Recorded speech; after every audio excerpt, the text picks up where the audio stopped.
Well, the biggest story coming into this season is the decision of Chip Ganassi to abandon the package that brought him 4 championships and go to the unproven winless Toyota engine. Parker Johnstone, why? Well, Chip Ganassi's success has revolved around change. Remember, he was one of the first owners back in 1994 that took a chance on the then unproven Renard chassis. In '96, he went to Honda, and he took a flyer on 2 drivers, Zanardi and Montoya. It would be difficult to second-guess the judgment of a man who's led his team to 4 consecutive championships. All right, let's take a look at the starting field. Gil DeFerrin now driving for Team Penske. He hopes to give car owner Roger Penske his 100th career win today. He starts on the pole. Outside is the defending series champion Juan Montoya, who shocked the kart world in 1999. Today, he hopes to do it again by giving Toyota its first win. In row 2 is Adrian Fernandez and the rookie Alex Pagliani. Row 3, the Indy 500 champion, Penny Breck. And outside of 3 is Michael Andretti. Now remember, Michael is a 3-time winner in season openers. Today, he looks for number 4. In row 4, Super Sud finally has a permanent ride, Roberto Moreno. And Elio Castroneves with the best ride of his career for Penske. Christian Fittipaldi is inside row 5, and outside is Jimmy Vasser. In 1996, Jimmy Vasser earned Chip Ganassi his first win with Honda. Can he do it again today? The 6th row, Walter Salles and Patrick Carpentier. Now, Max Pappas scored 4 straight top 5s at the end of last year, but he is still searching for that elusive first win. Pappas will start inside of row 7. Outside is Tony Kanaan. Tony is now driving for Morris Nunn, former Ganassi engineer, and the newly founded team at Mo Nunn Racing. In row 8, Shinji Nakano and Mark Blundell outside.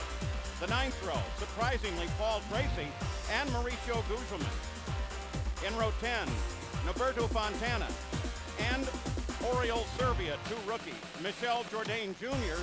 and Dario Franchitti are the 11th row. In row 12, Cristiano D'Amata and Takakura Kurosawa. And alone in the 13th row, Luis Garcia Jr. That's the starting field. Max Pappas sits ready, waiting for the command to start engines. And it's going to be given by some very special people here today. Let's go down trackside. And now, gentlemen, start your engines. Yeah!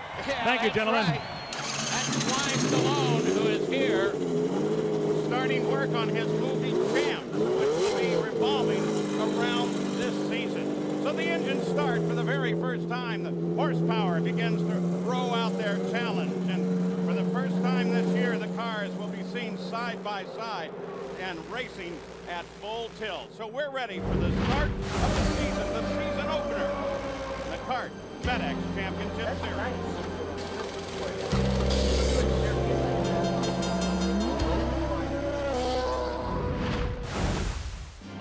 Now, F-16 Fighting Falcon, we're right around the corner from the Homestead Air Force Base. There have been airplanes flying through the air, fireworks. It has been a great deal of excitement building up to the start of this race. The field is in fact rolling, and we're getting ready to try something with all green coverage. The miracles of videotape and some time compression.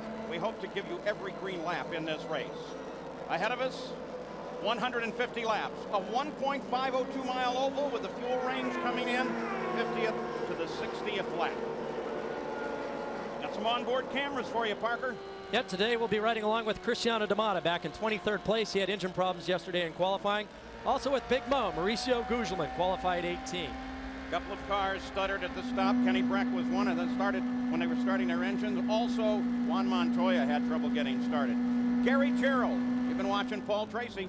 Well, we've been watching a lot of different folks, Paul, and a couple of guys to maybe keep an eye on from mid-pack coming up today. Max Pappas, who came so agonizingly close to winning that race last year at Michigan, the 500-miler. He's starting 13th today. That was a disappointment for the Rahal team, but we think he's got the stuff to move forward. And how about Patrick Carpentier, who starts right in front of him? Those 2 men were the fastest in the morning half-hour warm-up session. Jan? You cannot believe, Gary, the excitement down here at Penske Racing after capturing their first pole since 1997. And you have to say that today may well be Roger Penske's best chance for a very long time of getting that 100th victory. Now, he's on the pole position by only 6/1000ths of a second. The engineers have figured out on the racetrack that works out to 1.8 feet. Oh, man.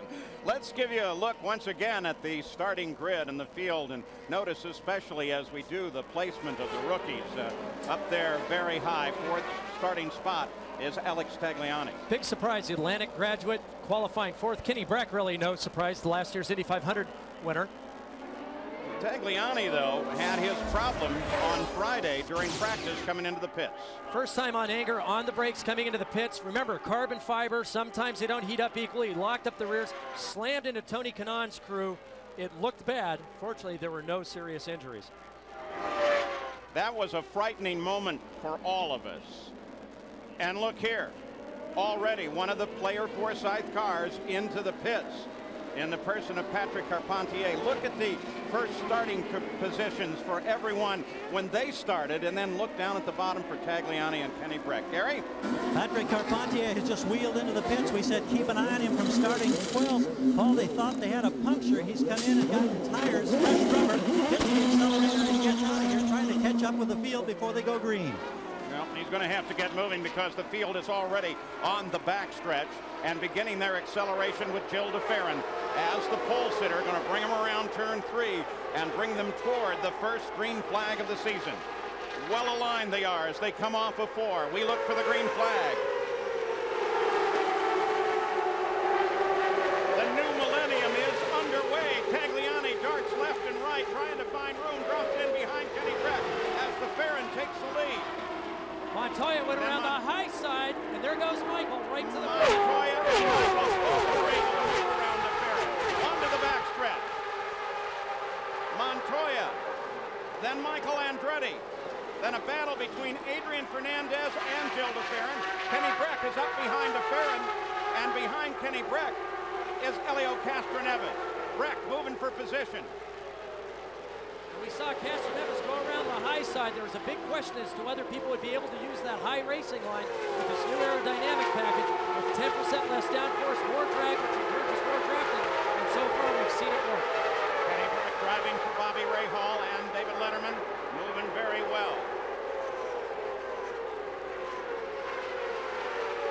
Jimmy Vasser, Roberto Moreno back in the field. On board Vasser.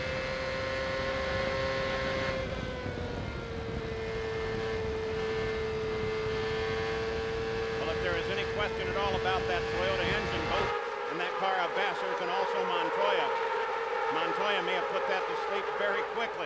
Montoya leads it over the Ford of Michael Andretti. And that's the third race that Toyota has led. Led last year at both Vancouver and Montague. Well, coming into this season, really the big question was, with Goodyear's departure, the field being even, with everyone being on Firestones, what sort of advantage could the engine manufacturers come up with? Prior to the start, everyone thought that Honda would run very strong. Obviously, the Ford would run really strong, but there's a lot of rumors about Toyota having to back off in order to maintain reliability, and we can see that backing off is simply not in Montoya's vocabulary. Michael Andretti, second place. You saw the interval back from Juan Montoya. And really no surprise there, Paul. The entire weekend as we've watched, he's gone out, done 1 or 2 laps, set the quickest time, come back into the pits, and waited for everyone else to catch up. The other strategy here for Michael is that he has used his tires very, very little coming into this race, which means that he's got the best rubber for the duration of the race. He can get up to speed very, very quickly. And you would think that he, and also the man following him, Adrian Fernandez, who's been so quick here in the past, are the ones that will continue to be at the front of this pack. Adrian Fernandez struggled a little bit as he started this weekend, not putting down the numbers that he had either expected or wanted to, but then finally they got it dialed in, and now you can see he runs in 3rd place, but he's under attack by Kenny Breck now. That's the closest interval on the circuit. Well, I would think that, having talked to Adrian a little bit, they were actually very much concentrating on race setup, weren't worried about an ultimately quick time, and that takes patience, maturity, and I think the guys at the front right now know how to get that job done. Fortunately, Chip Ganassi is the one that's got to keep Montoya reined in, make sure that he's concentrating on the long-term vision, But certainly with the speed that he has and the control he has, there's no way that he's going to hold back if he can help it. The leaders have already come around and past Kurosawa, who is the last car in the field, so they're lapping already, but Castro Neves has been slowing down and comes onto the front stretch. Jan? The report from the team is that he is losing power. In fact, you could hear it as he went down the front straightaway. That engine is off song. So already in this 2000 season, reliability may have taken its toll for Helio Castro Neves. And it sounded as they passed our position, Paul, as though he had broken a header or dropped a valve. The very deep, throaty sound that you normally never hear in these engines unless something's gone terribly wrong. I'm surprised he's keeping it out on the racetrack. Well, in fact, what they could be doing is trying to get everything assembled in the pits to bring him in. He's driving very wisely off the line, keeping low, and let the faster cars come up on him. Kenny Breck, Adrian Fernandez. Fernandez, over on the left side of your screen, runs in third. We had some reports at the start that Jimmy Vasser had trouble getting away, and now, Gary, that report seems to be centering on the gearbox. Yeah, Paul, right before the cars were gridded, there was quite a thrash going by the target team as they worked on Vasser's car. He started 10th. They'd had gearbox problems on Friday, thought they found the resolution yesterday. But for whatever reason, there was a scramble here on pit road. They got him out in position to start from the 10th spot. He's moving up. He's currently running 7th. Thus far, everything is good, but you know there's got to be worry for that team.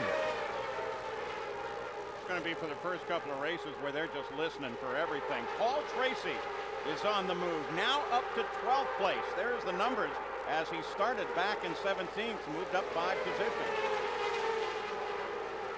Well, we knew, given the car, Paul's one of the guys that can work that high line. Oh, whatever it is with Castro Neves has gotten much more serious as the yellow flag comes out and he slows on the oval. When the engine sounds like that, it's usually something that can't be fixed in the pits. Usually it's terminal. And that's why I was surprised that he stayed out of the racetrack. Normally you know your day's over and you just want to bring it in and get it off the racetrack. We saw Rick Reineman of the Penske team pulling his gloves off, looking up. They know from the radio transmissions and the telemetry from that car a great deal more than we do. And when they gesture like that, though, you're pretty certain the day is done for Helio Castro Neves. And that immediately brings up the possibility of, what about the other car? What about Gilles de Ferran? Well, you would think with Honda's reliability that this was an isolated incident. It shouldn't really affect Gilles in any way. The only thing that's a little different about de Ferran is that he runs all the development engines. So there's a chance that those pieces aren't even similar between the two cars. Couple of cars on the move. Max Pappas started 13th and is now 9th. Kanan started 14th, now 11th. Jan Bikas. Tim Cindric is the new team manager for Penske Racing. What happened with Helio? Well, at first he reported that he was losing power the first few laps, and we thought we had an electrical problem. And obviously it's probably a bit more than that, but we'll have to sort out what it is and come back to Nazareth and try and pick up where we started yesterday anyway. So that was the idea in leaving him out there, flipping switches, trying somehow to get it back again? Yeah, we were continuing to do adjustments in the car, whatever we could do in the car to try and rectify the problem. And went through that, and you see the rest. All right, well, any problems? You know, I don't know, do you keep track of Gilles' progress as well? He dropped back at the beginning of the race. Is there a problem there?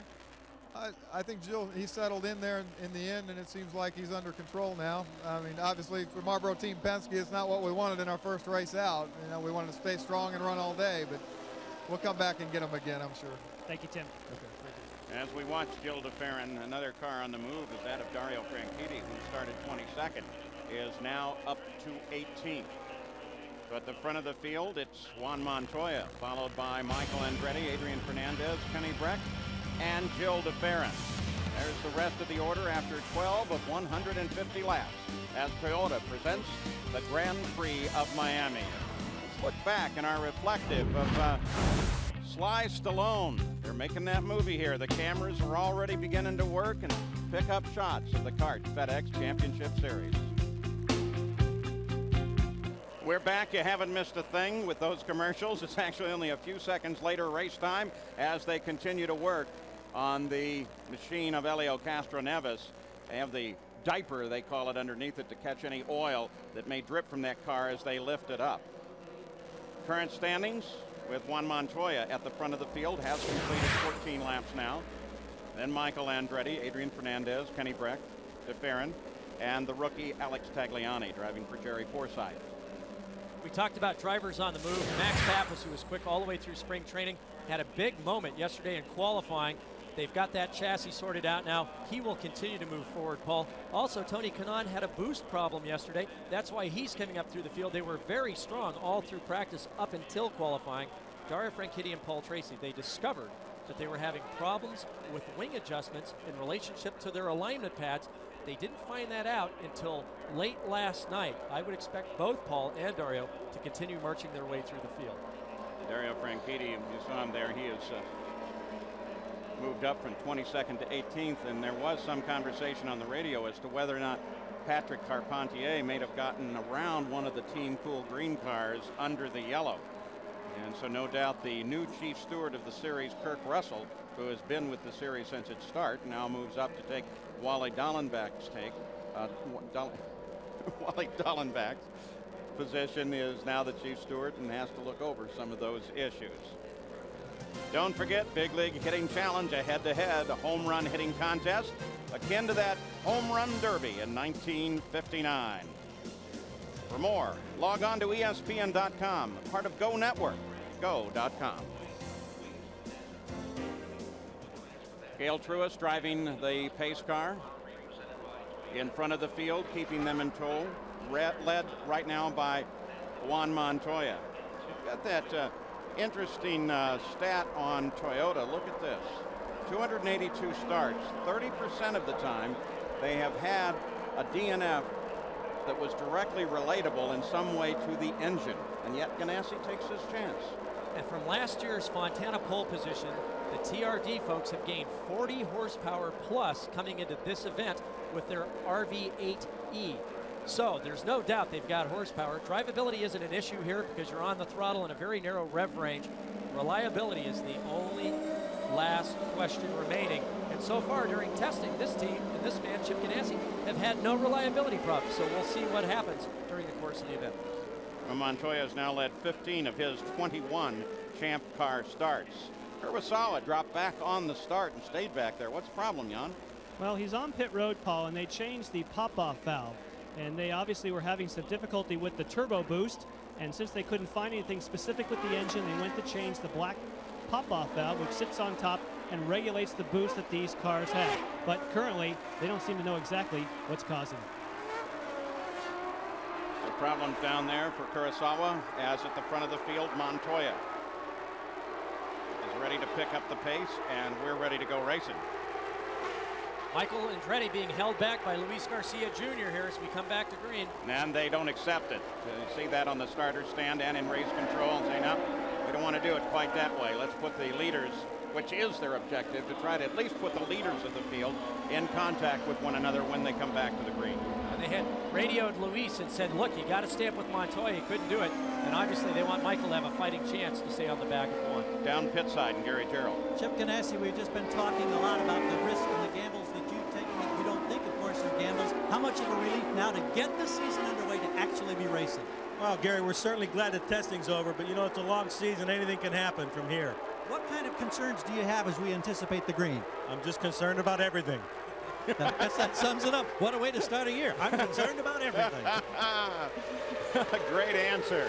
Fernandez starts alongside of Michael Andretti. Breck drops in. Fernandez grabs the place for Michael into second. Kenny Breck looking at Michael and Fernandez. Michael looking for clean air on the high side of Adrian, trying to dirty up the air behind him for Kenny Breck. Now watch the draft work here, but he can't make it stick on the way into 3. And look at how far back he drops. That's all with that new Hanford device Mark II that they're using on the short tracks this year. It creates a lot of drag. Cart was hoping that was going to make the short track races a little more competitive this season, but as you saw there, the minute Michael popped out to go, the car just slowed down. Well, the wind shadow that extra drag's creates, which helps in the draft, also creates a huge amount of turbulence in the corners. The problem is the wings can't work efficiently unless they're in clean air. So when they get to the corner, Mike had to either back off or go high, find somewhere to run those wings in clean air. And you can see the distance now that he's had to drop back. And you'll notice that interval's about the same between he and Adrian as it is between Michael and Kenny Breck. The focus is on the front 4. Pole sitter Jill DeFerrin has dropped back to 5th. Paul Tracy just got around Tony Kanaan and moves into 11th place. best opportunity for overtaking is going to be on the restarts, where an aggressive driver can utilize that high line, take a little bit more risks on cold tires, and looking for back markers that they can use as picks, where the leading driver might get held up and they can capitalize on momentum to make the pass. 21 laps are complete. There's Kenny Breck. A very likable young man, bright blue eyes, always has a smile. Fernandez, look at this. What's going on with Montoya? Montoya's in trouble. Fernandez came up on him, passed him. Montoya pulled low. Now Michael Andretti battles with Fernandez for the lead. Kenny Breck closes into third.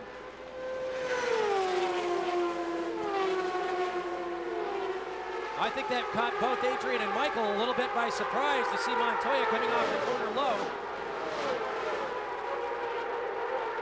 Well, what is Ganassi worried about now? Montoya keeps it out, is on the backstretch, down, heading for the pit lane. Here's Chip Ganassi. He's talking to him.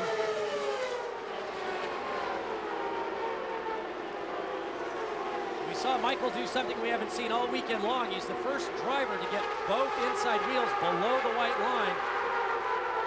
Slight change in banking there. You've got to be very careful. Leading now, Adrian Fernandez coming up to finish 24 laps. And there is Montoya on pit lane. Is it an engine? Is it something else? Is it something simple? Is this going to start to answer some of the questions about Chip Ganassi's decision? His teammate, Jimmy Vasser, is running in 6th place. Uh-oh, that tells you something. Well, I think that answers part of the question, Paul. Display of what looks like steam at the back of the car. And Paul, from Chip Ganassi, he has confirmed it is engine related and appears to be significant, and the day is over early for the defending series champion. Speaking with some of the other engine manufacturers, they thought that Toyota would have to back off to maintain reliability, that they wouldn't be able to have the same sort of performance in race conditions that maybe the Hondas or Fords would. And well, it looks like they were right. There's a sight we don't see that often. Montoya climbing out of the car in the middle of the race. But look how he keeps a good demeanor. Jan Bikas. Well, when you're talking about the reliability of Toyota and the other manufacturers saying they have to back off, I think what they're talking about is the RPM. Audibly, you can hear when the Toyota goes by, they are turning much higher RPM than the other engine manufacturers. That gives you big power, but doesn't always give you reliability. And Jan, you and I have talked in the past, Honda's philosophy is to come into a series at the beginning of the season with an engine that's very reliable, maybe not producing as much horsepower as they think it can, get the reliability down, and then push the limits. So basically, the motor that they're racing is exactly the same spec, the same rev range as what they're qualifying with. Gary Gerald, what's Montoya have to say? He just climbed out. Juan, any warning, any inkling of what the problem was? I think we're problem with the engine. You know, it's a shame. I think Target Team and Toyota did a great effort. You know, the engine is very competitive. The car was very competitive. You know, a lot of them did a great job. Is this car capable of winning this race? Yeah, the car was capable of, you know, we did a lot of racing relations with the same engine, and the car worked perfectly always. You know, I think one of the points is that this morning we had a failure, and we never ran the engine before the race, so we don't know what happened. It's a shame. Well, we thank you, and we look forward to seeing you next short oval at Nazareth. Thank you. Top three running right together, beginning to close once again on slower traffic as the field bunched up under that yellow, and now is closing on the back of the field. Dario Franchitti started 22nd, now up to 15th. Now they went to a change that took them all the way back to their testing session here at Homestead at the spring training testing session. And they had hoped to use an entirely different setup, but obviously it didn't work. But the setup now seems to be at least bringing him forward. Jimmy Vasser, 6th place. We mentioned he came forward with the retirement of his teammate, Montoya.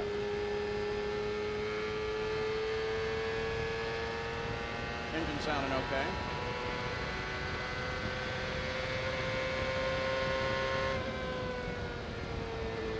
But with 30 laps now complete, Adrian Fernandez is the leader. I'll take you back in the field a little bit. Mauricio Guzman and Patrick Carpentier, who's up to 14th. He was scored in 25th at the end of the first lap. Look back from Guzman's car to Carpentier. And remember how strong these players' cars ran here last year. They decided to concentrate all their efforts on road course testing, showed up at spring training. Were the class of the field. Now this year they've split their testing more. But Patrick Carpentier always fast on the ovals. He just has to figure out the strategy of how to set Mo up so he can take advantage of the draft here and get inside him going down into 3. Carpentier to the inside of Guzman, and he does it. You heard Mo radio a moment ago talking about some looseness to the car. And look at Carpentier. Goodbye. At the front of the field with 32 now complete. Adrian Fernandez, followed by Michael Andretti, Kenny Breck, Gil DeFerrin, and the rookie Alex Tagliani. Fernandez led 3 races last year, but 2 of those he won. You missed nothing, your back was still on the 33rd lap. Adrian Fernandez is the leader. Michael Andretti in second, and the rookie Kenny Breck sitting in third, followed by the pole sitter Gil DeFerrin. There they are on the front stretch as they begin to look at some slower traffic now. Breck takes a much lower line in the corner in that yellow and white Shell-sponsored car.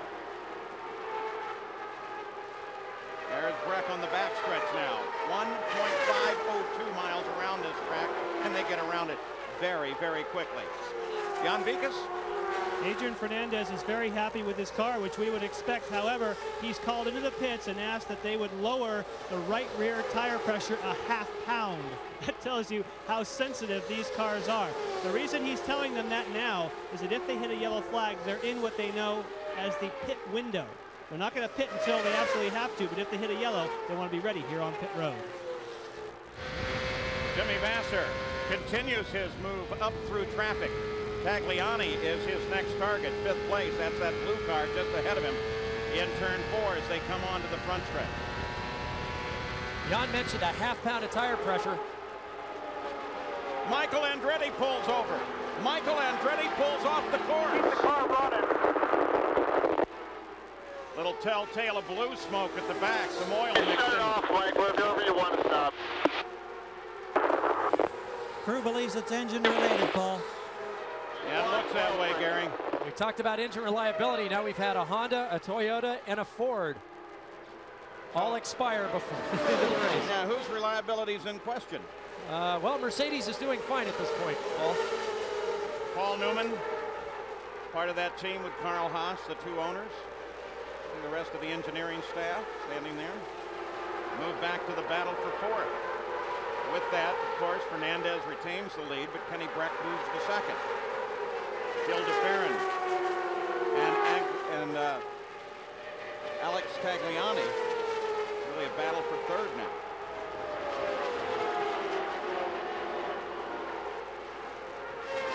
And to finish up what I was saying earlier, that ½ pound of tire pressure, it affects the spring rate of the sidewall of the tire. So if he's taking a ½ pound of pressure out, that means the car might feel just a little bit nervous to him, even though the basic balance might be okay. And he's just trying to settle the back of the car down just a little bit. But if the car is very close, a ½ pound can make a pretty substantial difference. We'll take it back in the field. Here is Max Papin.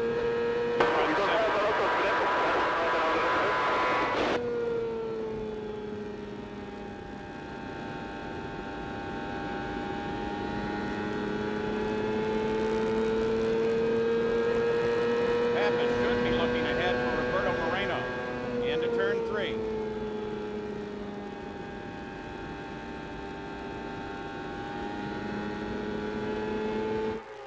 Max Papis, he is 7th. Then Christian Fittipaldi, then Tony Kanaan, and there's Paul Tracy. Tracy is 10th.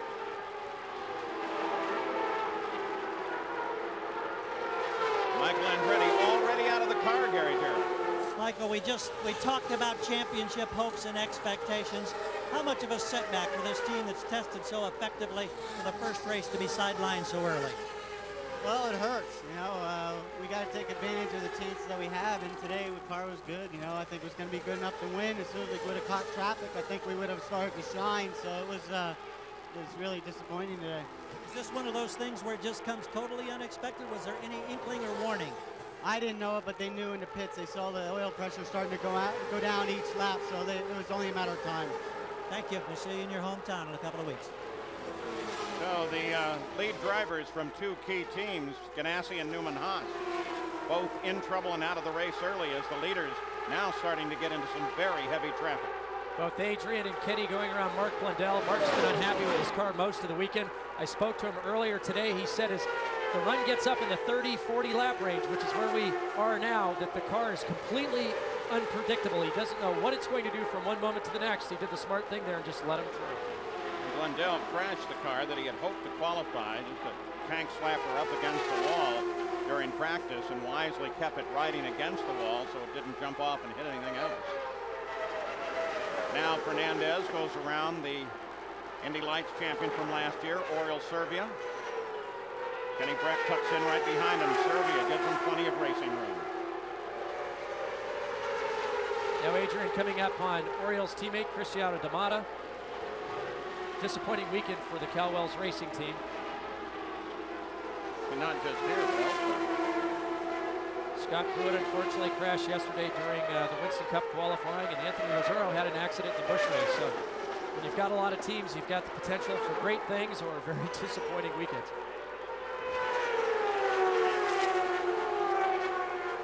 There come the leaders. We're going to look back now as Gil de Ferran and Tagliani continue their fight. There's de Ferran moving on Blundell. There's Tagliani just behind him. Saw the difference in that car from Carpentier primarily because of the red numbers on the rear wing, the Dayglow numbers, and that little Dayglow spot on the nose. And also from behind, there are those three bright rookie stripes.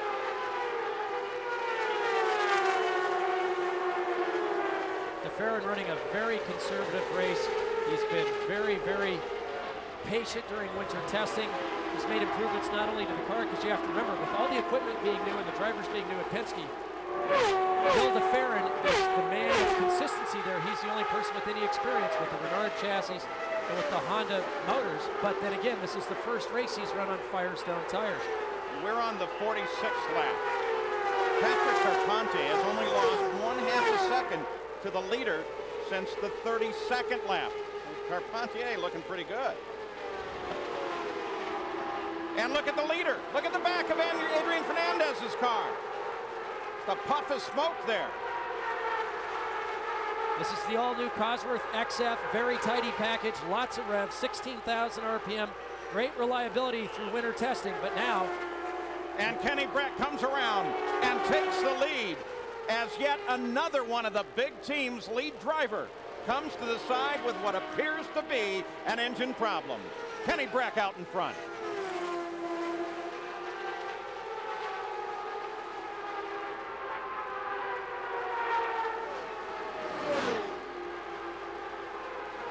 Carpentier, look at him, he just made his move. Comes around de Ferran, and in doing so, we called him, it's really Tagliani. And go through all that description and then do that. Some concerns about Tagliani. He's been impressively quick all weekend long.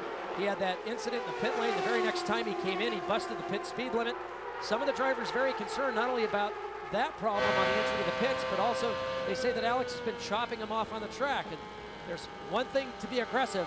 You've got to be careful in your rookie season not to get the sort of reputation that'll get you in trouble. Fernandez has made it around to the pits, Jan. Yes, they made a very quick pit stop, but the key here is that he shut down the engine when he came in. They're going to take off the back lid and see if it's anything they can repair or if this thing is done for the day. And Gil de Ferran comes in. This is actually a scheduled pit stop for him. They were planning on coming in a little bit early in the pit window because we know he dropped back a little bit. They want to make a few changes to the car and get him back out there early so he can start picking up some speed. 12.2, remember, he probably didn't need all the fuel while Adrian Fernandez now gets out of the car. Looks like he's done. Mauricio Guzman also into the pits. This is on the 51st lap. Got only one short little yellow. And the 50th lap was anticipated as the first opening of the fuel window if they ran green. Boy, did they take a lot of front wing out of that car. That car must have been really loose. Christian Fittipaldi, Michael's teammate, who was so very consistent last year, knocked one of the guys down, came over the hose, pushed it back. Not a power-driven wheel, should not be a violation. And you can see that he's almost a half a car width inside of where the marks are located. And it's very crucial for not only the hoses, but also for the tire changers to have that car in the right place. Go, go, go, go, go. You can see the yellow stripe there that was almost just underneath the right tires as opposed to being under the nose. You see Jimmy Vasser coming in as well. Keep your revs up and watch Ricky. Watch Ricky.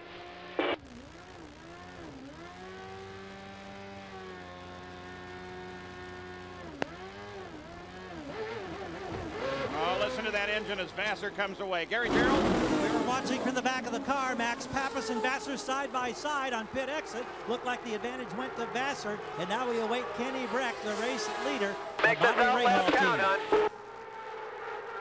Race leader Kenny Breck. Long drive down the pit road. They're pitted well down the line. 54 laps completed by Kenny Breck before he headed onto pit road. And we saw a wing change to the front of Max Pappas' car. We'll see how happy Kenny is with his car if we can see them make any changes. Roberto Moreno has just stopped as well. The Ray Hall team waits for Breck, Gary. He dives in and hits that spot perfectly. His first championship competition in this particular series. The Indy 500 champion of last year, and it will be a wing change up front. It looked like 2 turns, Parker. That was two half turns on each wing. That's a pretty big change. Tagliani comes in for service. Good. Foot on the brake. Foot on the brake. Okay, you're going to have to go around Pat on the way out, okay? Go around Pat on the way out. Clutch in and watch George. Watch George. Watch George. Okay. Good. Good stop. Reset your meter. Reset meter. And Carpentier goes to Diane Hall's voice, the one you're hearing. You watch Christian Fittipaldi here, who has fallen back to 16th. Here's his stop. Now you can see the center mark that he was supposed to line up on. Watch, they'll push him back here. This is where the nose of the car is supposed to be, and you can see it's almost a half a car width over to the left. You can see they've got lines here where they want him to come in, and you can see just overshot, locked up. That inside front tire slid wide, and with these carbon fiber brakes, if you don't heat them, left foot braking going down the back straightaway, it's very difficult to control them. And not only that, you're coming off asphalt onto polished concrete.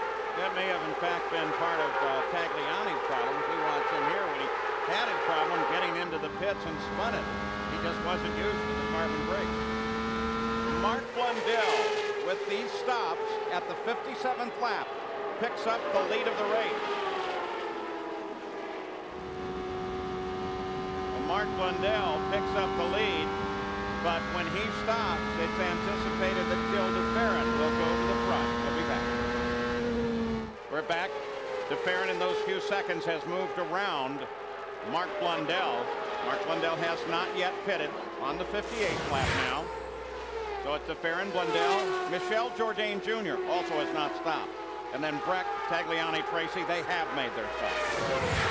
Gil's name at Penske now, his nickname is the Professor. People who've known him for a long time have said they've never seen him so focused, so concentrated on getting the car right for race distances. Usually Gil doesn't practice very fast, but he comes to the forefront qualifying, and he's got the patience to get the job done during the length of the race. Oh, look at Tagliani as he comes up feeling very racy with the leader. Oh, listen to Mark come off the throttle there. He is really struggling. I'm surprised he hasn't come in even though he's got fuel, because he obviously has a very evil handling car underneath him right now. And he's still going to stay out. Well, he's trying to extend the mileage as long as possible, hoping for a yellow. I just hope he's not the one that causes it. Our early leader, Adrian Fernandez. John Vigas? Yes, I know, Adrian, it was a great opportunity for you to get to lead this race. The engine let go, but how are the track conditions, and who else looks hot to you out there? It's hard to say, because really I passed Michael, and then, you know, sort of we left him, and then I think he had a problem also or something like that, because I didn't see him again. I think Kenny will be strong. I mean, that's the only guy I could see. But I tell you, I mean, we were really good. The car was really working well. We were pacing ourselves really strong, and it's just a shame, you know, this really hurts. We've been trying so hard for this one, and last year we were so close, and this time they told me, you're smoking, you're smoking. I was praying that it wasn't me, and unfortunately it was. I feel bad for the guys. Ford has been working really hard for the engine, and things happen, but this one really hurt. Thanks, Adrian. Thank you. Paul Tracy on the move. Remember, he sat out this race a year ago because he was on probation and suspended. He's now fourth. And here's how they look with the stops. Penske team doing their traditional service, brings DeFerrin in third, out in first. Breck drops back to second. Tagliani back to third. Look at Tracy, though, ninth to fourth. Nice job by Team Green. Vasser goes from fourth to fifth. And don't forget, Tracy's crew are the guys who won the pit stop competition last year. They're the best in the business. And the other thing, looking down through this order, is when's the last time we had two rookies in the top three with Breck and Tagliani? Another good pit stop came out of Morris Nunn's team. Tony Kanaan came in eighth, went out in sixth place.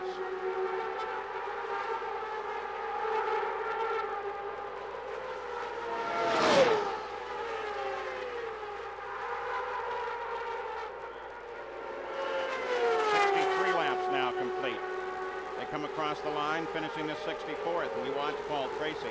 Consider 98 versus 99, and if you want evidence that there's some maturity there, it's in those numbers.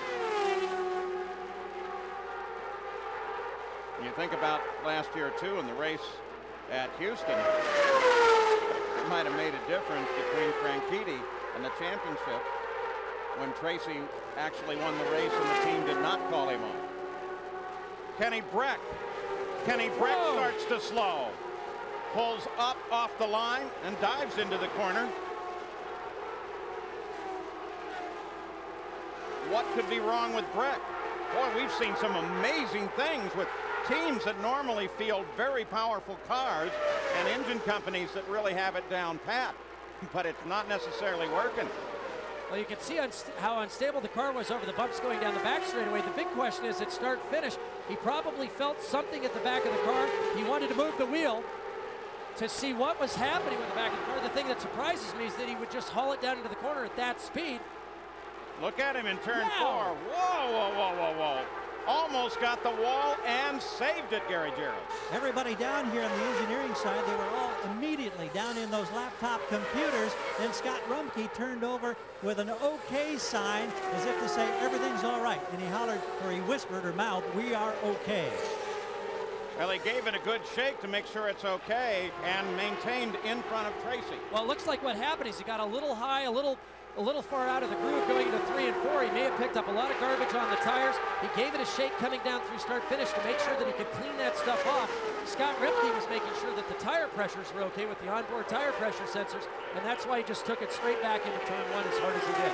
Telemetry pays off there. Paul Tracy does not get around Kenny Breck. Jan Vickers?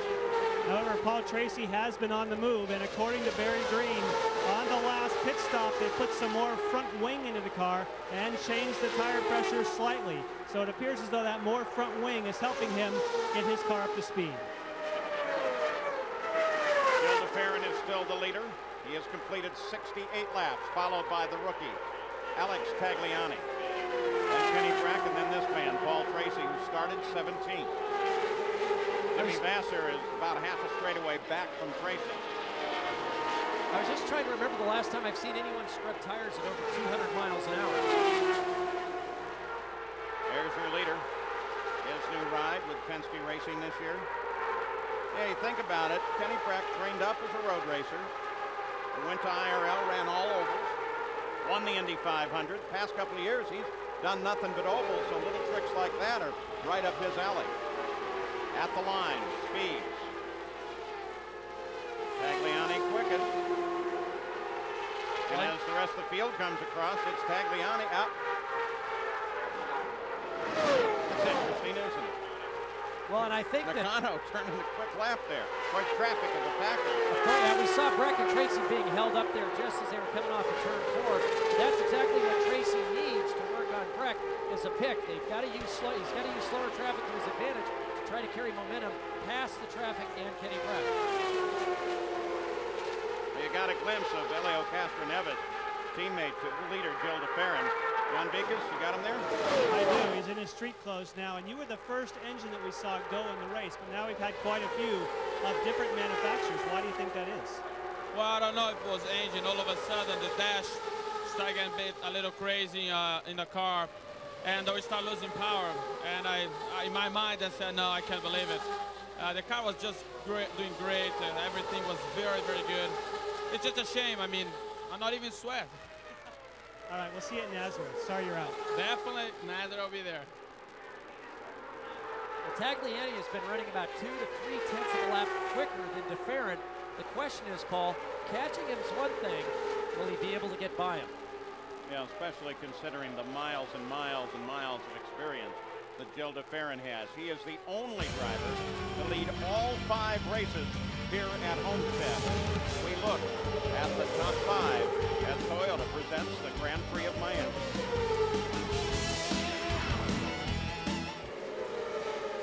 Back at 74 laps, our first Toyota spotlight focuses on Chip Ganassi and Jimmy Vasser, who won the first race here with Honda power. That took him on toward the championship and the PPG Cup. And last year, final race of the season with Scott Pruitt at the wheel, Toyota took its first pole. Today, Juan Montoya with Toyota power headed for the pits, leaving Jimmy Vasser the hope for target Chip Ganassi. And Vasser currently runs in 5th. You're on board with Jimmy now. Much like Gil DeFerrin, Jimmy Vasser, very patient, knows how the car needs to feel at the beginning of the fuel run so that he can still have a car underneath him by the end of the fuel run.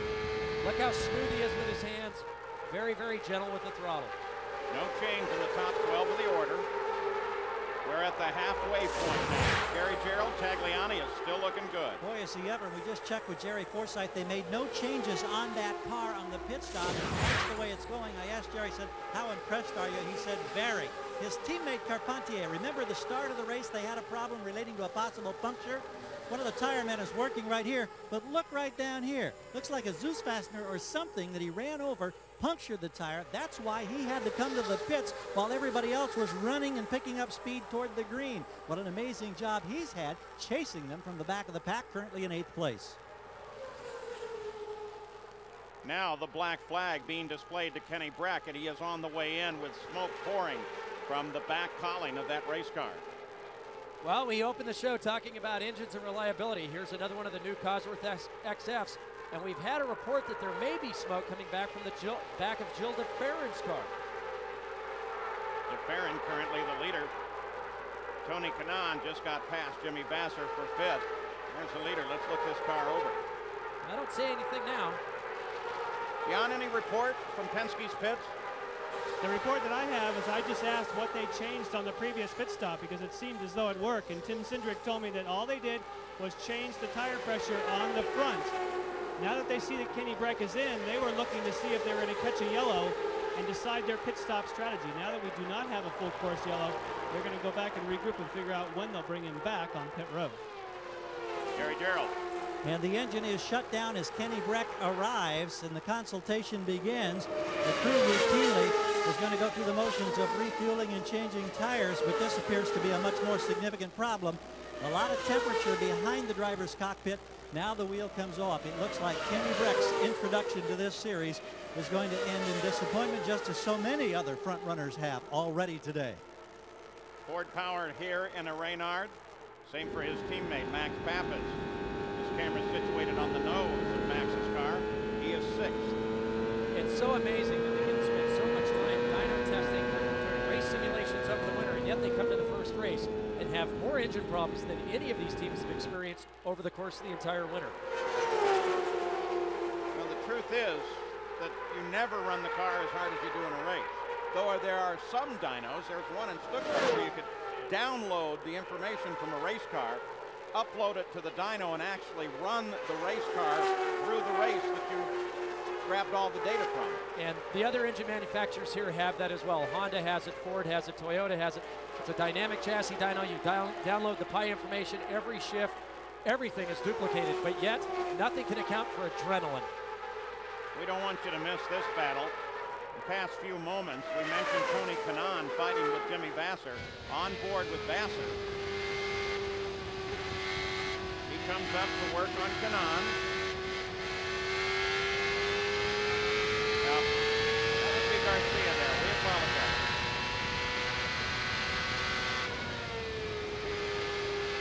Here comes Kanaan. He comes screaming underneath Vasser. Vasser modulating that throttle. And that's not what we heard earlier, so he's starting to pick up some sort of chassis problem.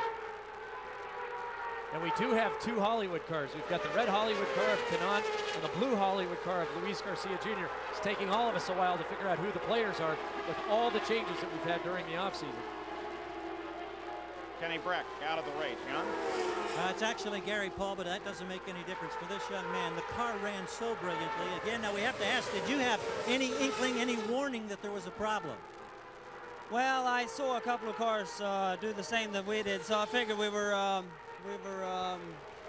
the limit. But I was breathing the car. I didn't use all the revs. I was breathing, doing the whole run. Didn't drive as fast as I could because I wanted to try to save the engine, but apparently we ran out of it anyway. Let me ask you about that maneuver at high speed when you lost a couple of positions and you kind of shook the car in the track. Were you trying to clean off stuff, clean off buildup after you went up high? Yeah, I was built up. I tried to go around the outside of somebody in the back market and then like a pit lane and got in the marbles and got marbles on the tires, so I had to get rid of that. Despite this disappointment, do you feel like you can win with these guys in this series? I think that we had a very good chance to win today, and I with a very good team.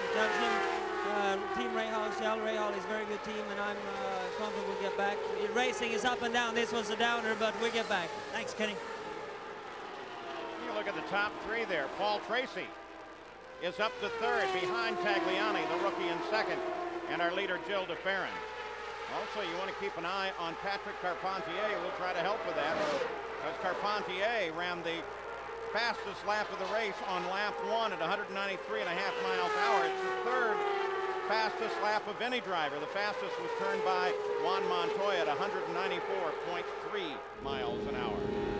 Gilles de Ferran is the leader, followed by the rookie Tagliani, Paul Tracy, Tony Kanaan, and Jimmy Vasser. Our all-green coverage continues on the 87th lap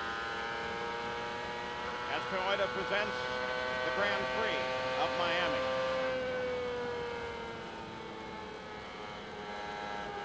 After 87 laps and well past the halfway, de Ferran the leader. Under green, been running 185.788 miles an hour. Look at this list of names out of the race. The big hopes of many of the big teams.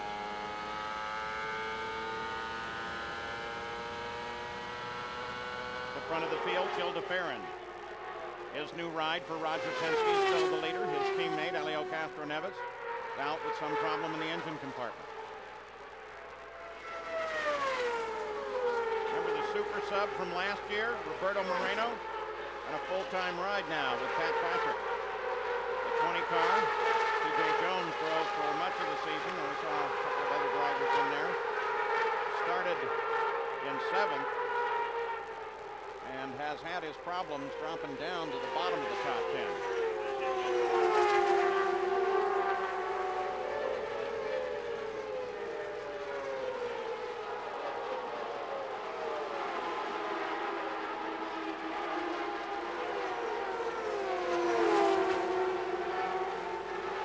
Roberto Moreno, along with 7 other drivers in this field, whose country of birth is Brazil, are all residents of South Florida. And so for 7 of those guys, this is their home track, including this guy, Gilles de Ferran.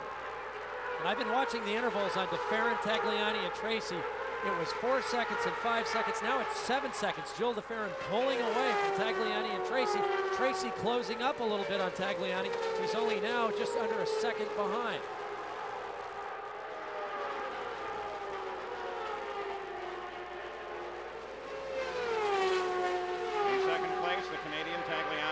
Canadian Paul Tracy in third, and then Brazilian Tony Kanaan.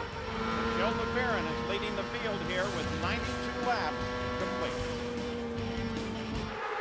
Back continuing, 92nd lap,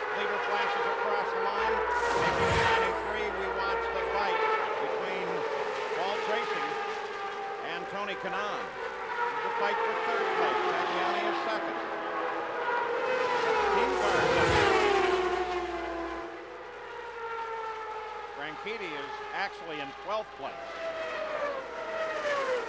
Tracy overhauls him. You wonder if Franchitti, despite the fact he says that the break to his pelvis that happened here in testing Miami during spring training, he says they're healed, they're all fused together, and they don't hurt. You have to wonder, between that and a fairly severe head injury, how much of that affects you in the first place? Well, when you're committed to the sport, you just climb back into the car and off you go. You've got to remember, fortunately for Dario, that those injuries occurred to the left side of his pelvis as the car spun backwards into the wall. All the loading physically is on the right side of his body. I visited him in the hospital the day after the accident, and he seemed bright-eyed. Was in a bit of discomfort, but ready to get back in the race car. So remember last year he turned the fastest race lap here. I don't think this accident's disturbed him at all. Tracy starts to dart out. Get around Tagliani, battle for second. But wisely darts back in the line. Be pushing when you board yourself now.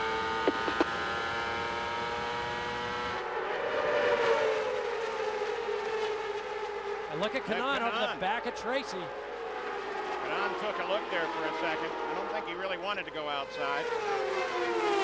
Tagliani trying to figure out how to use the draft to get by Cristiano D'Amata. He's going to try to do it either in the entry here or get close enough to try to work it going down to turn one. Second, third, and fourth lined up behind D'Amata, who is 13th. And Tracy's going to try to use this to his advantage to make a run on Tagliani. Watch when they get to the corner. He has to back off.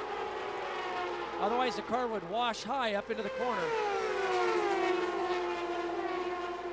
And you'll see that that distance is almost identical back to Kanaan. That just is where the end of the aerodynamic wake occurs, is about that 5 to 6 car length mark. Look at Tagliani, much quicker on the entry than Cristiano D'Amata. But he can't make it stick coming around to the exit. On the 98th lap, we expect the leader, Gil de Ferran, into the pits next time around. Already he is on the pit road. Tagliani will pick up the lead of the race. And if you're Paul Tracy, do you push Paul, or you just depend on your guys in the pits to make the pass for you? I think Paul now is being patient, and he's going to wait. Once again, that maturity of Paul Tracy that we saw start to develop last year. He doesn't get antsy now and trying to get around Tagliani. The race is only 98 laps of 150. Jan? Gil de Ferran is in. They're going to try for another one of those 12.2-second pit stops. They only made tire pressure changes. They're waiting, obviously, for all the fuel. My watch, 13.1, pretty close. Mauricio Guzman slows down. This position is pretty precarious. Looks like he's going for the grass, and that just may bring out a yellow. Yeah, he's just short of the pit entry on the back straightaway, and unfortunately, if this would have happened a little earlier, may have been be able to get off, but now they're not going to leave him there. There's no way. There's also something laying out on the racetrack. As yet, we don't have a yellow, and we do kind of anticipate it. Christian Fittipaldi on the pit road. Gary Gerald? Well, he started in onto the pits in 8th position. We'll see what happens here now as the car hits the mark. One turn front way. Reset your meter. John Cizanickas up on the wall. You hear him on the radio. Everything service is complete. Just under 13 seconds on that stop for Fittipaldi. And we're still green. Now we go yellow. Now we go yellow with Alex Tagliani, and de Ferran just behind the leader goes one lap down. And the yellow advantage will go to Tagliani. Now, think back about the record book. Last time that a rookie led the first race of the season was 93, Nigel Mansell in Australia. He went on to win. And Paul, for Tagliani, they had planned to wait till lap 111 to make their final stop. They've been getting excellent mileage. Now they will come in, it appears, as the crew is laid out once the pits are open. Our rookie leader, Alex Tagliani. Tag, they call him. He brings the field around under our second yellow.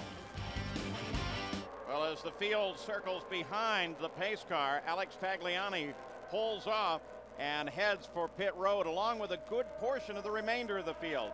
Tagliani is the leader, driving for Jerry's Forsythe. Jan Bikas will be waiting for Paul Tracy as Tagliani heads to the Forsythe pits. There's the wait for Tracy in Team Green. Jan Bikas is right there. And of course, this is so critical for Paul Tracy. They want to try and get this done absolutely as quickly as possible. Obviously, that's the case of all pit stops. Watch 30, watch 30, watch 30. Terrific stop for Tagliani. He was in and out of here in good fashion. They're looking at that triple box, and you can see the service from the top leader's crews. Under ideal circumstances, Tracy would have been right up behind Tagliani. Unfortunately, he was split with DeFerrin. He lost a lot of time coming onto the pit road. The thing to notice is that Paul went out on sticker tires. They weren't scrubbed. They put a lot of front wing in that car. This is the time when the drivers are going to move the balance of the chassis as close to neutral to loose as they can tolerate to try to get the most speed out of the car. And Forsythe Racing was servicing both cars, Tagliani and Patrick Carpentier. Now, here's the word. Tagliani may have passed that pace car coming into the pits. And if he did, they're going to take a hard look at a penalty for Alex Tagliani. The driver has to maintain pace with the pace car as they come around that entry road. This is what you would see from a rookie, and look where he is versus where the pace car is as they come in. Here's Tagliani. Pace car is back here. You can't do that until you get to the head of the pit entry line. Paul Tracy maintained his position. That explains part of the gap that we saw as they came in. That was one of the questions that several of the rookies were asking, though, most notably Kenny Breck, because he wondered on a restart, could you pass the pace car? The answer there is yes, you can once it turns over to the lead of the race. But in this situation, you cannot do it. Expect Tagliani to see a penalty quickly. We're here in Miami as Toyota presents the Grand Prix of Miami. And don't forget, tonight, 7 p.m., RPM tonight on ESPN. We'll wrap up this very, very busy day in motorsports. For more, log on to ESPN.com, part of Go Network, go.com. Well, with the stops, Tony Kanaan assumes the lead of the race at the 106th lap. That's Kanaan, driving for Morris Nunn, newly formed team. Now, race control is reporting that both Kanaan and Tagliani will go to the back of the line because of blend line violations relative to positioning the pace car and the blend line. Well, what we didn't get to tell you the first time is that Tony Kanaan got caught in the pits when that yellow came out. He went back out and came back in. Now watch the pace cars. It appears here. There's Tagliani. Now watch, the pace car is right there. You've got to maintain pace with the pace car until you get to the blend line cones. He didn't do that. Paul Tracy did. Look at the relative position between those two cars. That's the difference in experience. Kenny Breck asking those questions, as you mentioned in the drivers' meeting. No rookie to this type of racing. Tagliani, coming from Formula Toyota Atlantic, has never done pit stops before. He missed a very important point of order there. But in that display, we don't see why Tony Kanaan will be put back. Toyota Spotlight deals with Alex Tagliani. On Friday, this crash into the pits, surprisingly with no serious injuries, 3 people injured slightly. And then today, the pace car situation, which will put him to the back of the line, though as yet they have not fully enforced that move to the back of the line. You watch the pace car, the rest of the field lined up. We had a start with the pole sitter, Jill DeFerrin, starting on the pole and then getting overhauled very, very quickly. Coverage, Paul Page, Parker Johnstone, Jan Bikas, Gary Gerald. Adrian Fernandez led. Michael Andretti looked strong. Engine problems for both of those. Montoya also strong at the front, then an engine problem there. Engines have gone away, but with every signature engine going. Now the two move to the back of the field. You see them over there, right side. And we found out what the problem is with Kanaan. We said that he had gotten caught in the pits when the yellow came out. Actually, it was deemed that he entered the pits when the pits were closed. They have a spotter on the back straightaway, and if the driver's coming in and it's deemed that he can avoid coming into the pits, he's got to stay out on the track. It seems Tony came into the pits anyway, and that's why he's been moved to the back of the field. Gilda Ferrin, Christian Fittipaldi, Shinji Nakano all got waved by the pace car, and they're back on the lead lap. Gary? There's a blend line judge there to make that call. I can't tell you. We've got a kart official talking with Alex Timmermans, who's on the radio here with the driver Tagliani. Jerry Forsyth, of course, is the owner and concerned. Your rookie has been so impressive, but did he make a rookie mistake here, Jerry? I don't believe he did. The officials said that he passed the pace car, and according to the driver, absolutely not. And we protested to the kart official here in the pits, but they're not listening to us. Okay, that's the situation here that relates to Tagliani, but the last time by we saw him slowing and dropping back in the procession to get further at the back of the field. Well, you can see Tagliani on the right side of the screen, Paul, here. And here's the pace car. The blend line cone's located right there. You have to maintain your relative position. Now watch Paul Tracy as they come into view. Here's Paul Tracy, and notice he maintains that position with the pace car until he gets to that point. So if what the officials are going to look at is that video, that seems to be the letter of the law and the reason that Tagliani moves to the back of the line. So Paul Tracy on the 110th lap under yellow, and a mistake by Tagliani picks up the lead. 110 laps complete. Tracy the leader. We're ready to go green. Max Pappas in second. Roberto Moreno third. Jimmy Vasser is fourth. Carpentier is fifth as they come to the line in the green flag.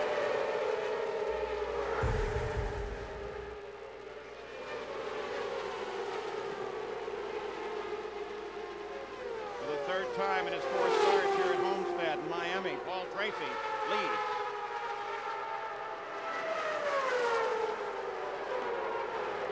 And as I mentioned, we saw in that last stop, he's on sticker tires. They put some more wing into the front of the car after they found the problem with the alignment of the wings versus the chassis on the flat pad last night. They were hoping to get back to the Ford that they had showed and tested just a few weeks ago, and it looks like they found it.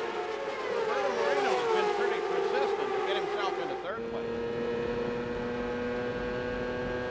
Roberto has just been a model of consistency, of course, in his substitution last year. And now imagine coming into the season for the first time knowing that you've got to ride with the top team for the entire year. Fuel position 12. More bad news for Tony Kanaan. This is going to be a drive through the pits penalty for a pit speed violation.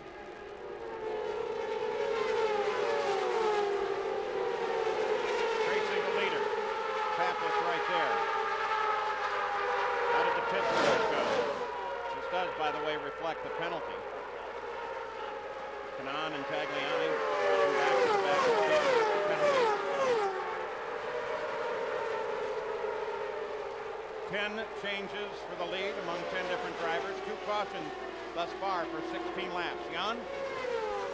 You mentioned Roberto Moreno, and interestingly, he has quietly been working his way up the third spot, but they've made very few changes on the car. We've heard a lot about wings, we've heard a lot about tire pressures, but for Roberto Moreno, no changes, fuel and tires, and he's just working that thing to the front. You saw Tagliani there from the back of the car because he got up way high and almost got into the wall. Going down into turn 3. Watch how high he is here as he's trying to go around the outside of Mauricio Guzman. He gets off the racing groove. Oh, looks like he actually got into the wall a little bit there at the right side. That's got to leave marks. That'll leave a mark. Fortunately, it looks like he hit it square, so it may not have upset the car. In the past, we've seen Nigel do that same sort of thing at Indy and continue. Let's see if he rubs the wall here as he comes around. Nope. Nope. No, it doesn't look like it. Just from that other camera angle, he was mighty close, but no contact. Good piece of driving. Lucky piece of driving. Rather be lucky than good any day. 116 into the record book. Well, he's got it gathered back up here. Tagliani fell back to 9th, Kanaan to 10th. That's where they are now. Tracy, then Pappas, then Roberto Moreno. Front all running close together. Nice and smooth, Max. You're doing a super job.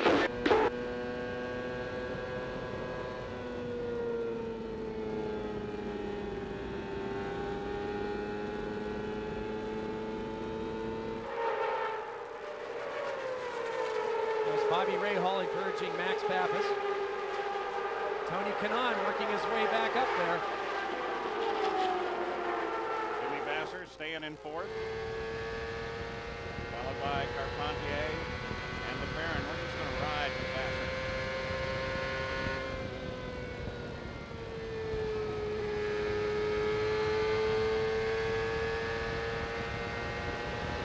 Run with him, buddy. That a boy. Remember it, breathe. Don't lock up like Fontana. Breathe, buddy. Breathe.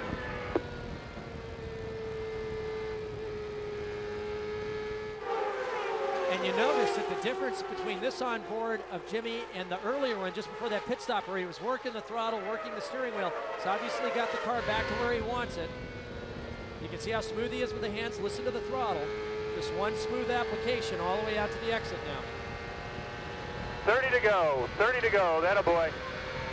They are running with the new Hanford Mark II device. They're going to run on short ovals this year. A lot of drag on the car. How do you think it's affecting competition? Well, right now, this one's going to be a little different than what we'll see on the 1 mile ovals. This one has 10% less downforce than just the standard speedway wings from last year. About 15% more drag. Well, how do they get the times back with less downforce? The tires are a little softer. Right now, it's putting up a big wind shadow, allows for some drafting, but the big question is, especially on a 1.5 mile track, can they use the draft to the advantage to go to the outside and make the pass? So far, we haven't seen that, except on the start and the subsequent restarts. Looking now to the closing laps of the run, with Paul Tracy as the leader. Max Pappas in second, just a half a second behind. Roberto Moreno sits in third, followed by Vasser, Carpentier, DeFerrin, Fittipaldi, Nakano, and Tagliani. Our all-green coverage continues. Lefty on 122. It's still 122. Paul Tracy is the leader.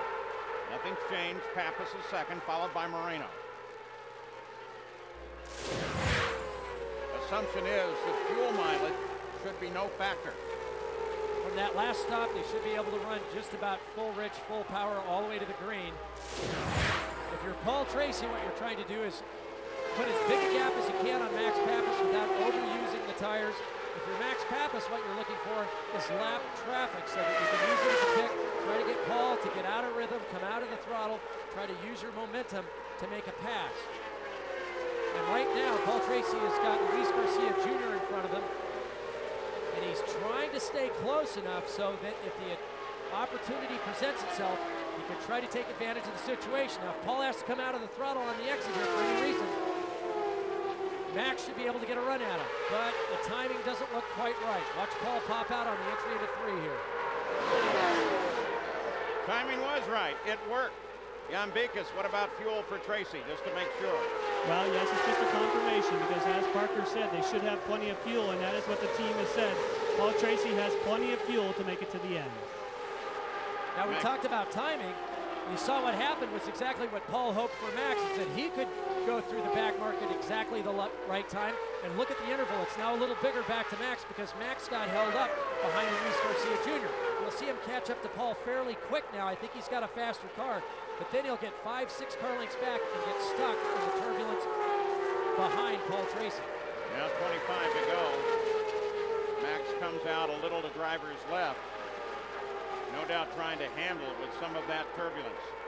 Fuel on Pappas, Gary Darrell. Not a concern, we're told here. Bobby Rahal, arms folded, intently watching the monitors of the racetrack action and then the monitors that show positions on the track, constantly consulting with his engineering staff.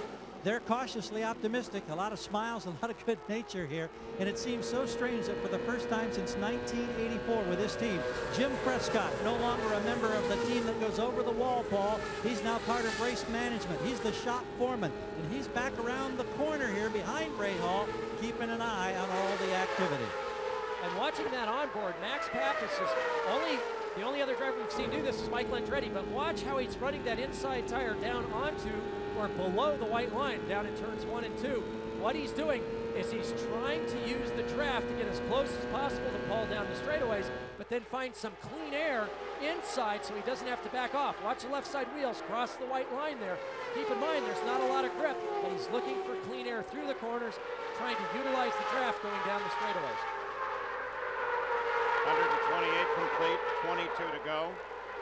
Jill DeFerrin, who was IndyCar pole sitter, is now back in 6th. That's Christian Fittipaldi.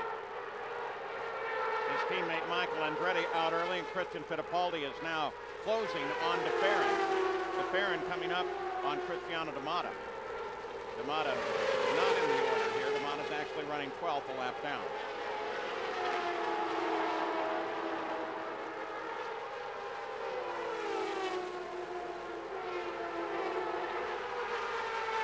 With 21 to go, same situation for everybody. You want to make your move.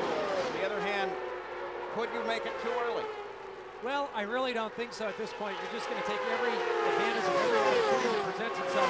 Like Christian Fittipaldi now hoping that Jill gets bottled up behind Cristiano D'Amato, Luis Garcia Jr., and trying to get by him while he can, because you may not have the opportunity in just 20 more laps.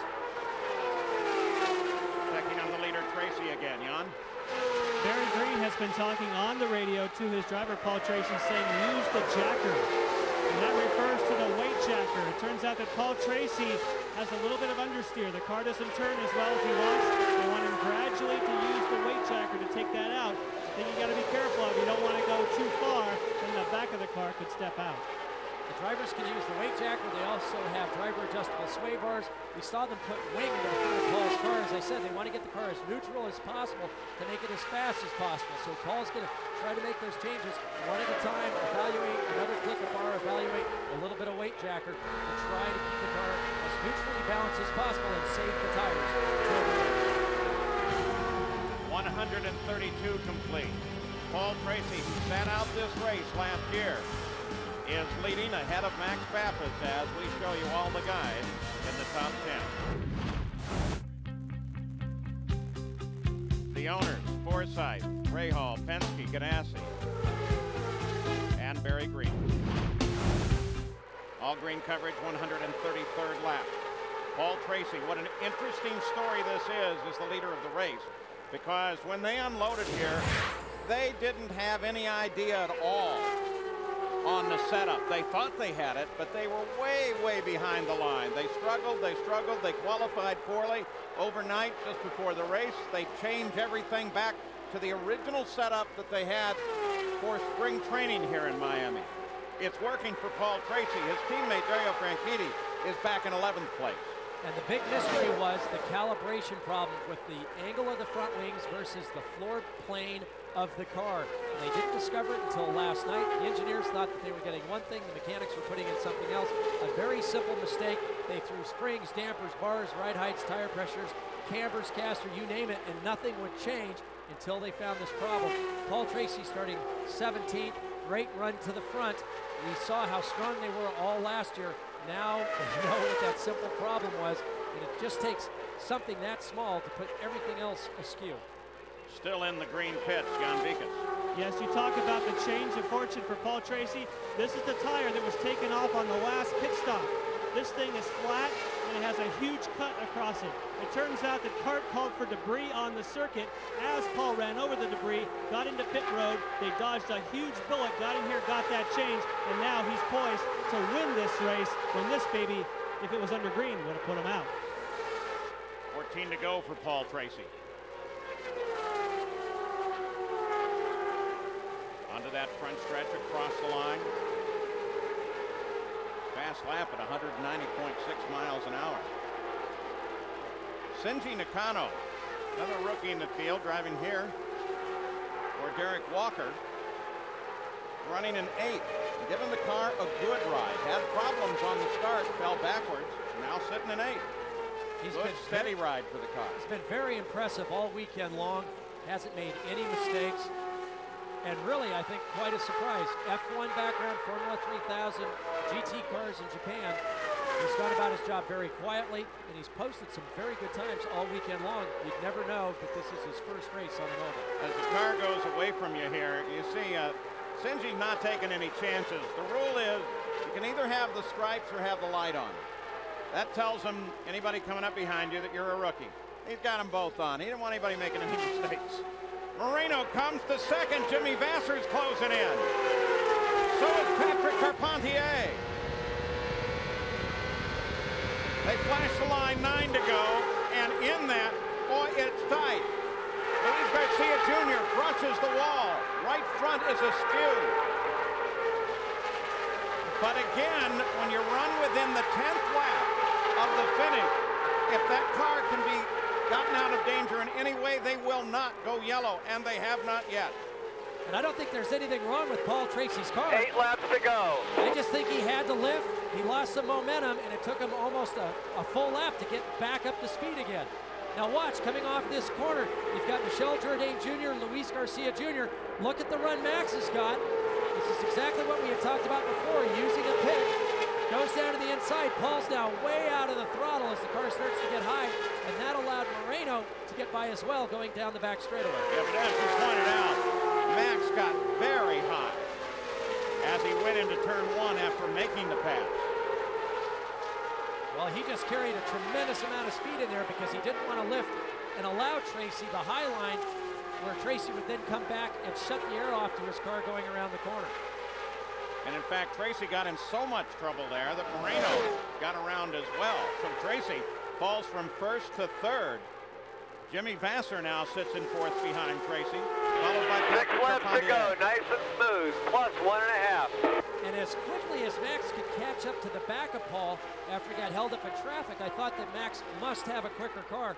And now look at him start to pull out. He's gaining about 0.2 of a second a lap over Moreno and the rest of the field.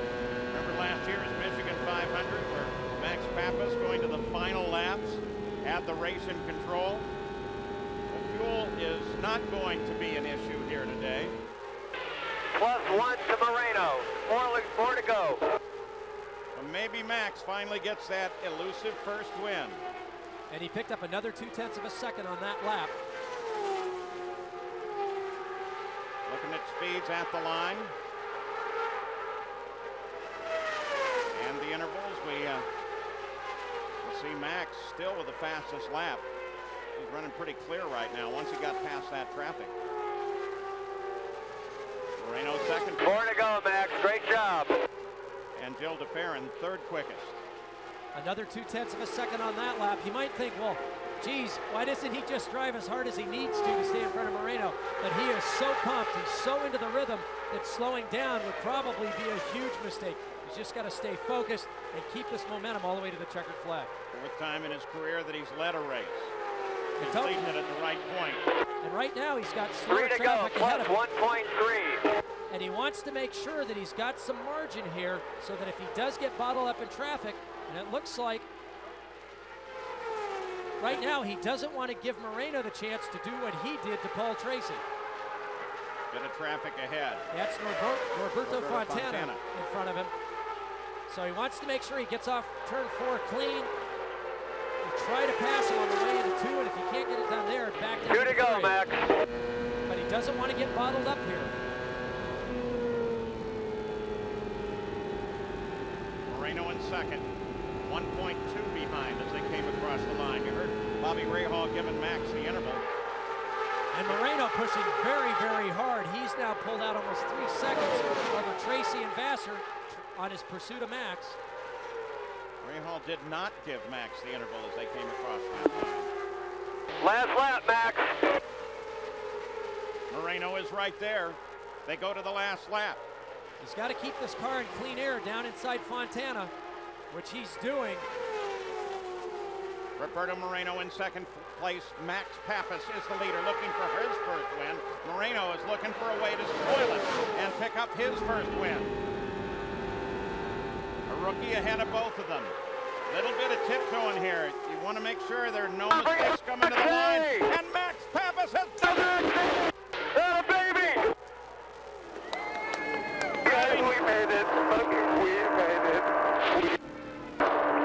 We made it, guys. We made it. Thanks so much. Yeah, good night. I love you. Congratulations, you are awesome.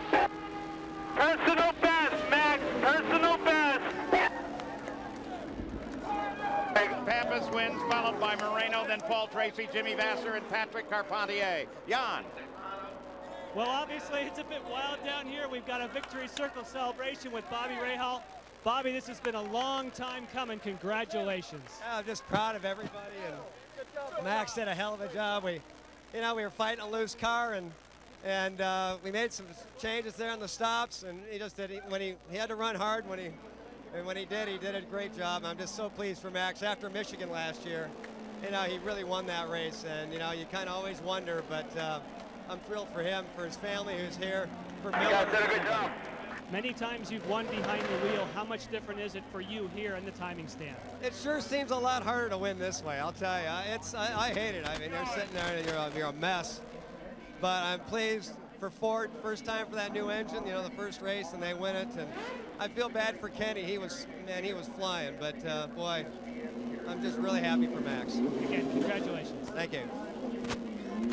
They call him Mad Max, and there's a reason Paul Tracy comes in, gives him a hug, congratulates him. Mad Max up on the car. His first victory. It will not be the last.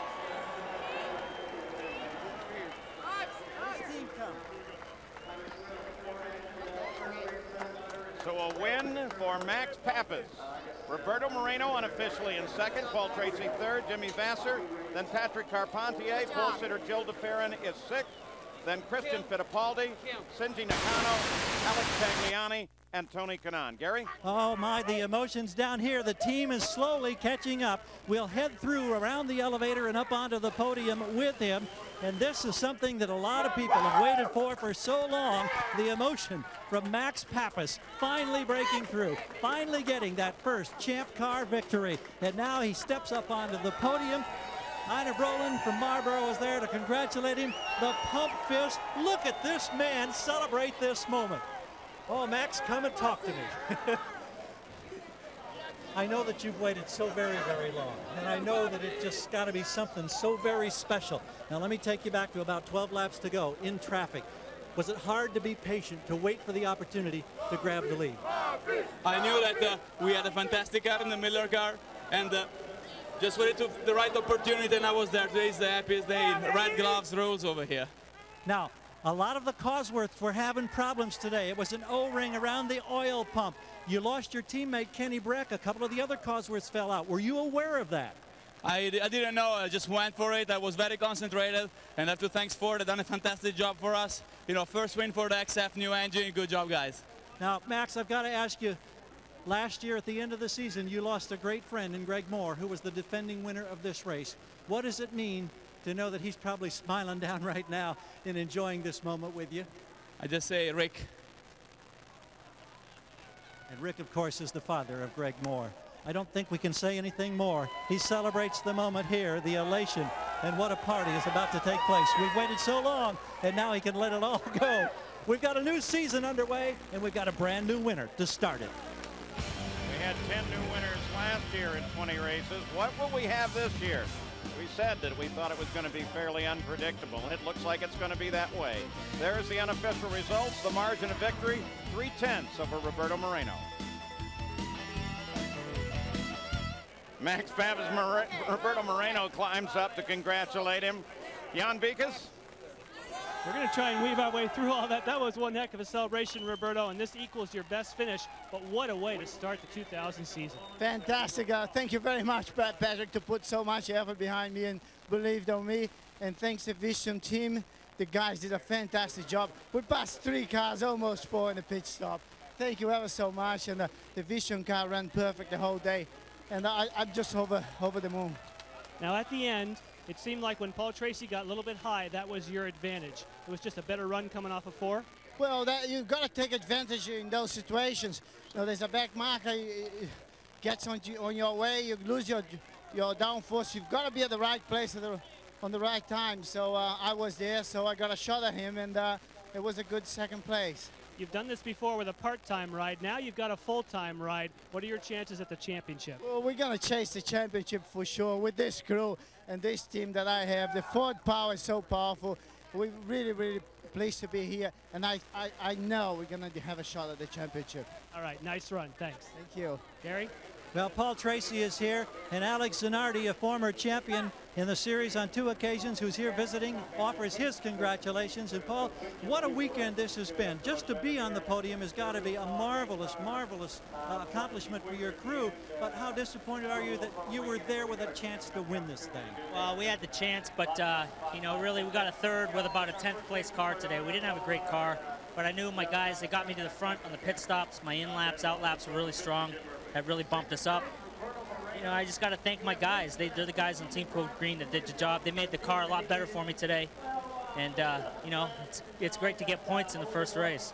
Especially when last year you had to set this one out and you were playing catch-up from the very beginning. Now tell me about starting 17th and how difficult was it to work your way up into contention? Oh, it's always difficult because the pace at the back is the same as at the front. I ran faster laps actually when I was in like 14th, 13th than I did when I was leading. So the field is so tough now. And, you know, I just got to thank my guys for the job they did in the pit lane. I want to say hello to my wife. She's not here this weekend. And I'll see you tomorrow. When you left this racetrack after qualifying yesterday, did you think there was any way you might be on the podium? No, I didn't think there was any way. But, you know, I know in my heart of hearts and my team, we're fighters. We don't give up and never count Paul Tracy out. You got it, guy. We'll see you in Nazareth in a couple of weeks. Thank you. ESPN Classic presents Real Classics Offsides. Tonight, 9 p.m. Eastern Time. What happens when the local town hippies and the cops don't get along? Well, they battle it out on the gridiron in this funny football movie starring Patrick Swayze, Tony Randall, and Brian Dennehy. To order ESPN Classic, dial 1-800-CLASSIC or call your cable provider. Well, it's still unofficial. It will be for some time. Jerry Forsythe said he might be filing a protest, but I think if he looks at the video, he probably will forget that idea. We'll be back. Max Pappas won here. His 60th start leads to his first victory, and he savored every moment of it. Jimmy Vasser finishes fourth, Jan Bigas. Yes, and he's somewhat happy. Yeah, for Jimmy Vasser, if he's not winning, he's not as happy as he might be. But a good run for the Toyota. How much of a concern when you saw that Juan had engine trouble right off the bat? I don't know. You know, we've had some engines that are nothing but reliable, and it might be some kind of a fluke thing because you really haven't had any problems. So, you know, I tried to just keep it off the limiter and keep the revs down, and but the power was good, reliability was good, and you know, I was just telling my dad here, it's just the way it unfolds. You know, the only way you can make a pass there was on traffic. Otherwise, Tracy probably would have won the thing. But Max did a great job utilizing the traffic situation, and it's just unfortunate we were up a little closer to the traffic, so we could have made a move. But you know, fourth place is a good start for us. Let's speak to your dad as well, because all three of us have been doing this all the way back since the quarter midget days. How exciting for you to have your son out there running in the top 5 and having a chance at winning this big race? Well, it's always been our dream, and I'm very proud of my son. He's got the car. He's always in the hunt and keeps it off the wall, and he'll finish up front when the car's there. And Jimmy, let's talk about that championship implications. Obviously, a lot of people thought no way would you guys be running in the top 5 early on with the Toyota. That means you've got to feel as though championships are possible. Oh, absolutely, and you know, you got to hand it to Chip making the call and always doing what he thinks is best for the race team. And you know, we didn't think going with Toyota was a risk at all. We saw how hard they worked last year and the commitment they have. And every time we go out in testing in the off season, we got more power, more reliability. You know, you're going to see nothing but more things from Toyota. All right, well, that sounds pretty confident. Thank you, Jimmy. We'll see you at Nazareth. Thank you. Gary? Alex Tagliani has been talking to a ton of reporters down here, and you came so close, you're up there front, and then that penalty. Do you feel like you passed the pace car and deserved that penalty? You know, it was funny because I read the rule book, and I called my team right away, and I said, you know, can I pass the pace car when I'll be on the inside of the pit lane, you know, to go into the pit. And they said, don't pass him on the racetrack, but as soon as you're in that line into the pit lane, you know, the slowing down pit lane, you know, you're fine. And there's 2 big cones, and I was beside him when I start to accelerate to dive into the pit lane. So, I mean, I'm going to review the tape. If I deserve that penalty, it's going to be fine with me. If I don't, I'll be upset. Is Jerry Forsythe gone to file a protest? That's up to the team. You know, I don't know what they're going to do, but I mean, they're going to try to have a look at the tape, and if it's you know, if it's fine with them and they think that we're right, I think they're going to appeal it. Aside from all of that controversy, assess your first ride now in a champ car as a rookie. Did you exceed your expectations?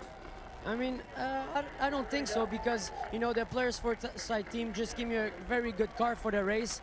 We were fast all weekend long, and we needed to be just with the leaders all the race and stick to our plan. We had a very specific plan to follow, and at that time, you know, when we were behind the pace car and being first, it was just what the car deserved and the team deserved, because the car was running great. Was it like a dream?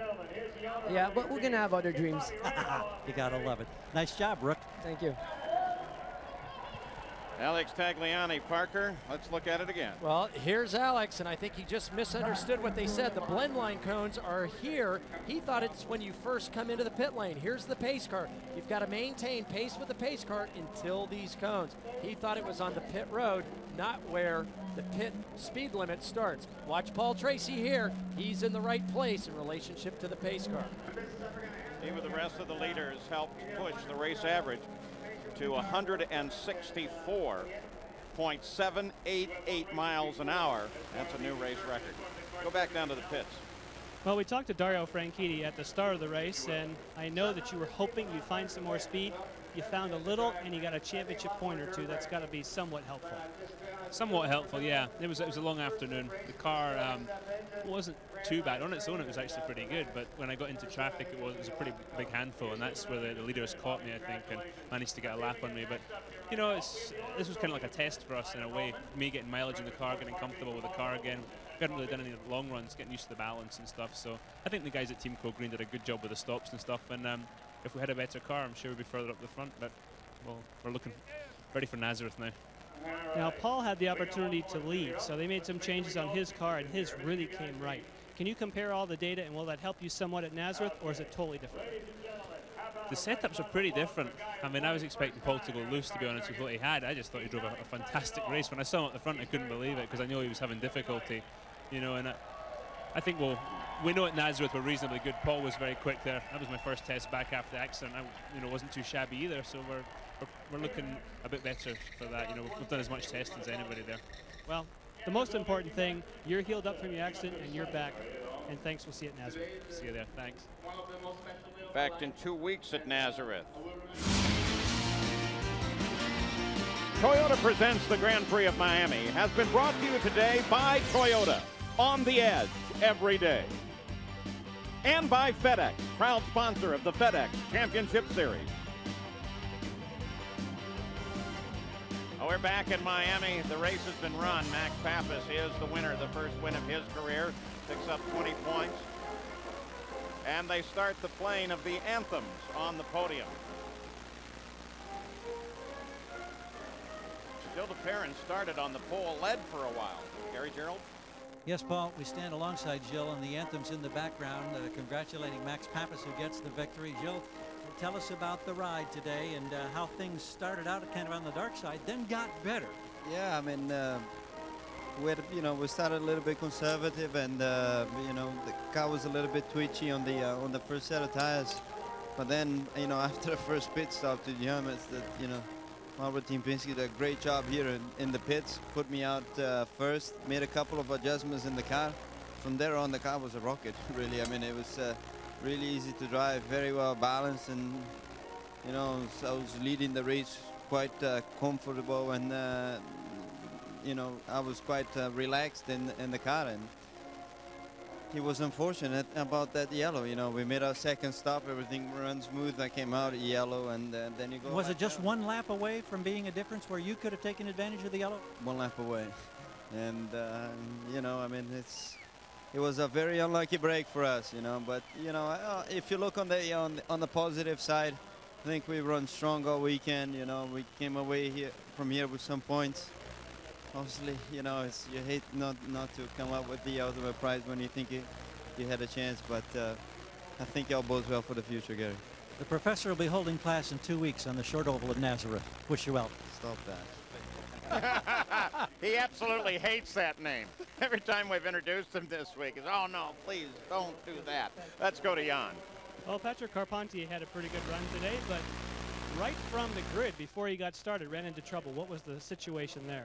Yeah, we had a flat tire, and I see the pressures on my dash, and I could see the thing going down. The team said, you know, you got to come in, you got to change tire before the green flag dropped. It's a fastener from the bodywork that was in the pit lane somewhere from one of the teams, and I ran over it, and it blew up one of the tires, so it's too bad. At that stage, did you think you had a shot at getting into the top 5? Not really, no. I came in the pits, but I tried to remain calm, and it's a long race, and often things happen, but I wanted to be aggressive, and the car was excellent. The Players team gave me a really good car, and we're able to go back to front, but with that Ford engine, when the car is handling right and you stand on the gas at the exit there, you pass people, it was good. All right, the Ford was fast, it won, got you at top 5. We'll see you also at Nazareth. Thank you. Patrick Carpentier finishes in 5th as the victory ceremonies continue up on the podium.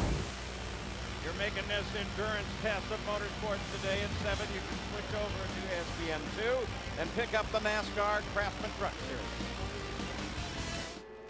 We'll shine our Toyota spotlight on race winner Max Pappas. Remember, last year at Michigan, on the final lap of the race, running out of fuel as Tony Kanaan streaked past to take the win.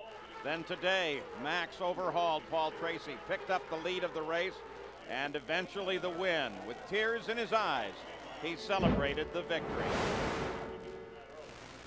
Take a look at the race recap now at the conclusion of the 150 laps. A race record. Max Pappas is the winner. Green race average at 185. The race average 164. Let's go to Jan. Christian Fittipaldi with P7 today, as we say, position 7. But it really changed for you at that first pit stop. What happened on your approach? I was coming in to stop the car, and it stayed in gear. For some reason, it stayed in second gear. We have had these problems before in testing on the road courses. The gearbox is really not quite there yet on the downshifts, and it stayed in second gear. I ran over one of my guys. Luckily enough, nothing happened to him, but we definitely lost a lot of time on that. And apart from that, I got a little bit caught out on when the yellow flag came out because I had pitted a lap earlier on green. But it was a pretty crazy race today. I'm happy for Max that he won, and at the same time, I'm also happy for myself. We managed to salvage a little bit, and at least I scored a good chunk of points. That's going to be important in the championship. Now, when you say a crazy race, what is your take on the Hanford device here on these type of racetracks? Did it help it? It wasn't really in that sense. It was because a lot of things were really happening out there. A lot of cars got black flagged, and a lot of other guys had problems. Like we had problems like in the pit stop, and a lot of failures also. So at least I'm happy to score a couple of points, and we go on to Nazareth from here. Those points are definitely going to be important at the end of the year. Thanks, Christian. Thank you. Well, just a second ago up on the podium, Pappas was picking Moreno up and bouncing him on his shoulders. Both Pappas and Moreno come from South Miami. Oh, here we go. Here we go. What we've been waiting for. The champagne comes out. Mac's not going to waste it on anybody else.